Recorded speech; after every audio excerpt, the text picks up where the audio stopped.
Today we're talking about one of the most popular piercings of all time throughout all of the world. We're talking earlobes. The earlobe piercing is so old, it's almost impossible to pinpoint where it originally came from because everybody has done it. Now, the earlobe is one of the most socially accepted piercings you can have today at jobs and schools and so forth, but there's more to it than you think. Let's talk about the earlobe.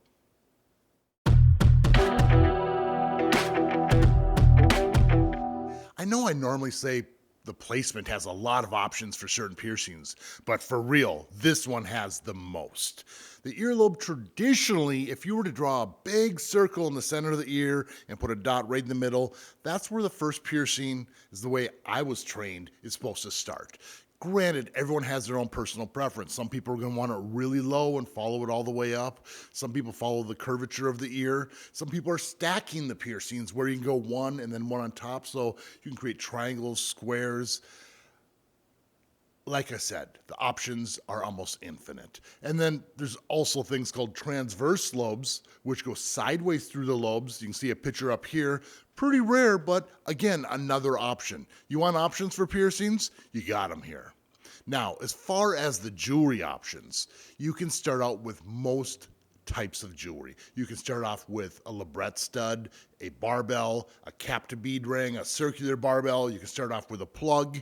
You can start off at different sizes. Most people traditionally get pierced around the 18, maybe the 16 gauge, but I have pierced people all the way up to a 0 gauge before. It does leave a much larger scar, but the jewelry options for a 0 gauge plug is pretty big. The jewelry needs to be made out of the proper material, so make sure it's surgical stainless steel, titanium, niobium, gold, 14 karat or higher, or possibly glass. I would stay away from most organic stuff because organic stuff can't be properly sterilized and also can be a little bit more sticky and stick to a new piercing where they would kind of stick and attach to it. Not much fun. I've been there. I tried it. It was a bad idea.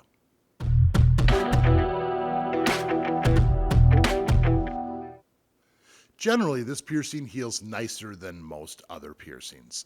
It's soft tissue. There's a lot of blood flow to that area, so it gets all the proper things your body needs to heal up the piercing.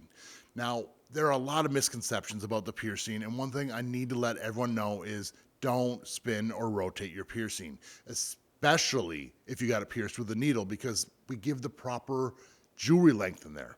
Now, a lot of times when you get pierced with piercing guns, they're going to tell you to spin and rotate it so the skin doesn't grow over the top. That's because it's one size fits all. Find a proper piercer who's going to put in the appropriate size jewelry, and you're not going to have that problems. Also, keep in mind, every time you're touching, spinning, or rotating your jewelry, all those germs from your hands that just came from the door handle, from the person that never washed their hands a day in their life, just went into your piercing. That's gross. Don't touch your piercings. Now, as far as the most common problems people have, it'd be sleeping on them, irritating them, touching with dirty hands, hair getting wrapped up in there, and even if you're wearing a mask, sometimes the mask can rub up against the back and pull it out of place. So you got to be careful, listen to your body, and your body will heal it up.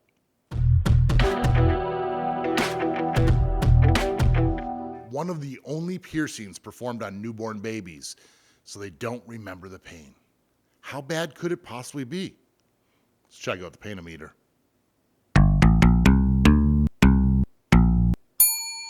It's not even that bad. See, it stays nice and low. Now, the painometer I had kind of going set for a normal earlobe piercing. Earlier, I said you can also do larger gauge piercings like 2 gauge or even 0 gauge. Those definitely go up in pain a little bit more. But for a traditional piercing, it's pretty low.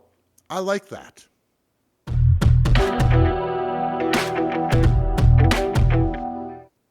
The earlobe is a lot of people's very first piercing, and it's also known as the gateway piercing.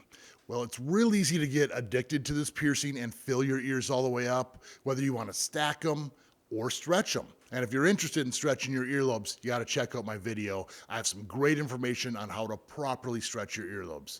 I don't know if you noticed, but I don't have much of an earlobe because I overstretched and had to have them removed. So there's also a story up there about losing my earlobes. There are so many options for earlobes. How did you decorate your ears? Are they rings? Are they studs? Are they plugs? Tell me in the comments below. Now, if you like my video, make sure to give me a like, subscribe, share the video, and of course, keep putting holes in your body. We'll see you all in the next video.